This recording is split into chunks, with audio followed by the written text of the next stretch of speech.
sama sekali. Dan ini bisa merugikan kita karena kalau clickbait yang bentuknya teks itu kan sedikit mas, makan kuota dikit. Nah kalau video itu jauh lebih gede, makan Gede. kuota kita lebih banyak daripada kalau menggunakan teks. Jadi Kita hati-hati udah teman-teman. download beritanya salah lagi ya. Betul betul.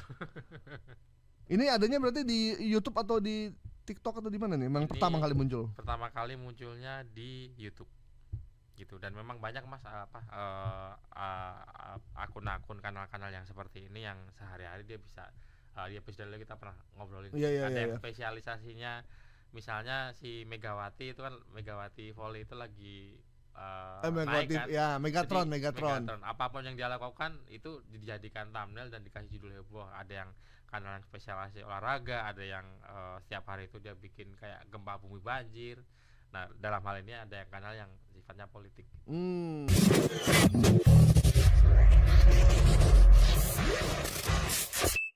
Baca ini, Ya. karena memang lagi rame, apalagi ketika membacakan putusan KPU ketika terakhir itu, ketua KPU sambil gemetar, kemudian Nah, ya bergetar, ya. gemetar dengan mata yang berkaca-kaca, entah apa yang ditangisi sampai sekarang kita juga tidak tahu. KPU resmi minta maaf, kecurangannya terbongkar.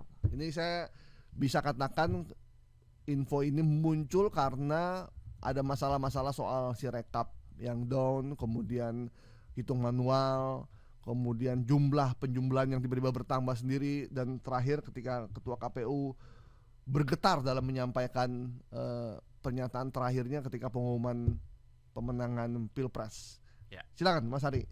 Jadi, apa yang dibedah dari informasi ini? nyambung banget dengan yang barusan kita bahas mas, bahwa harus dibaca semua. Jadi kalau zaman dulu itu istilah pancingan judul, umpan judul, clickbait, Ya.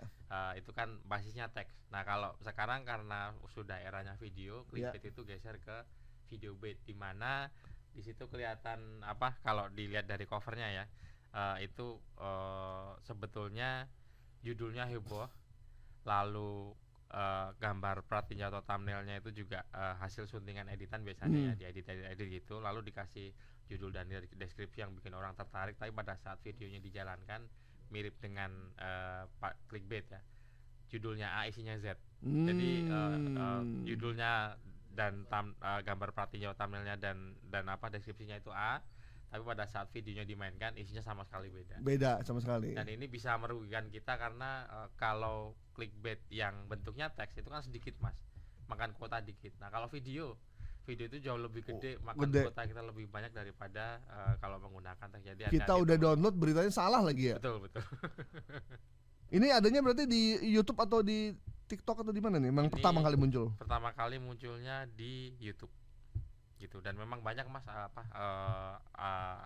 akun-akun kanal-kanal yang seperti ini yang sehari-hari dia bisa di episode lalu kita pernah ngobrolin. Ada yang spesialisasinya, misalnya si Megawati itu kan, Megawati Volley itu lagi naik kan. Ya Megatron, Jadi, Megatron. apapun yang dia lakukan itu dijadikan thumbnail dan dikasih judul heboh. Ada yang kanal yang spesialisasi olahraga, ada yang setiap hari itu dia bikin kayak gempa bumi banjir. Nah dalam hal ini ada yang kanal yang sifatnya politik. Ini memang spesialisasinya politik ya. Betul betul. Spesialisasinya itu memang mengubah-ubah judul, mengubah-ubah narasi. Iya.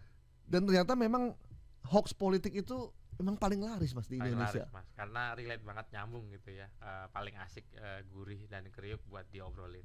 Dan hoax politik sepertinya belum akan berakhir seiring dengan dua paslon yang lain yang melakukan gugatan di Mahkamah Konstitusi. Betul. Masih masuk masa politik sih sekarang. Ya. Jadi kalau saya suka nyebutnya high season mas. Kalau high season di industri liburan itu kan sekarang nih ya, menjelang Lebaran ya, tahun baru. Kalau industri high season di perhotelan dan pariwisata itu musim liburan. Ya. Nah high seasonnya hoax itu ya musim politik. Musim politik. Iya, lagi ramai ini berarti. Dan high seasonnya kalau politik bedanya agak jangka panjang nih. Betul. Ini mungkin hoax politik ini akan terus terjadi sampai pelantikan presiden terpilih ya nanti. Betul. Kan Pak Jokowi berakhir 20 Oktober. Iya. Dan sekarang lagi bergeser ke trennya sidang mas. Kayak yang barusan kemarin itu dulu ya, waktu itu sempat kenal Cak Popong. Oh iya iya. Dia kan pusing tuh pas lagi ribut-ribut itu. Nah itu tahun 2014 diambil, terus dibilang itu sidang Mahkamah Konstitusi, padahal jaraknya aja 10 tahun kan. Oh, Itu oke. 2014, ini sekarang 2024 ya. Ya. Ditunggu aja trennya akan ke situ sih. Belum lagi nanti kita di bulan November setelah Pak Jokowi mundur, lengser, Selesai. kita akan menghadapi pilkada. Nah, itu juga tuh. Hoax pilkada juga lebih mengerikan lagi tuh ya, karena Iya. dia bentuknya lokal Lokal dan- area. Dan bahasanya juga beda-beda. Bahasanya Berbentuk beda-beda. bahasa Indonesia ya. Ya, semoga Mas Ari diberi kesehatan Amin. untuk bisa terus membongkar hoax Siap, Mas. nanti sampai pilkada 2024. Amin. Karena- Nanti akan ada live fact check juga, Mas. kayak Oh, live kemarin. check seperti biasa ya. Live fact checknya live fact check pilkada. Dan pilkadanya serentak se-Indonesia. Luar biasa nih, negara demokrasi terbesar di dunia. Iya. Habis pilpres, pileg, kemudian pilkada se-Indonesia. Oke. KPU resmi minta maaf kecurangannya terbongkar, kita nyatakan hoax. Oke ya? Sah. Oke, alhamdulillah. 2 info hoax sudah bisa kita sampaikan. Barusan ini view-nya cuma 8.000 kok, Mas. Oh, Masih 8.000. jauh lebih banyak viral tapi hoax. Oh ya, Sampai puluhan ribu 8.000 tuh di satu akun ya, di satu video ini. satu video ini. Iya. Tapi biasanya yang begini emang subscribernya banyak. Subscribernya banget. banyak. Dan misal channelnya kena take down, misteriusnya adalah dia bikin channel lagi dan jumlah subscribernya akan kembali persis kurang lebih sama. Kenapa seperti- bisa begitu ya? Biasanya dia sambil ternak akun, Mas. Oke. Orang mah Tanya, Bang. ternaknya ternak bebek gitu ya. Iya, Ini ayam gitu ya. ternak akun untuk hoax. Iya. Aduh. Itu kalau neraka jahanam itu. Iya, Mas. Karena hoax lebih kejam daripada fitnah. Betul, betul. Versi kita ya.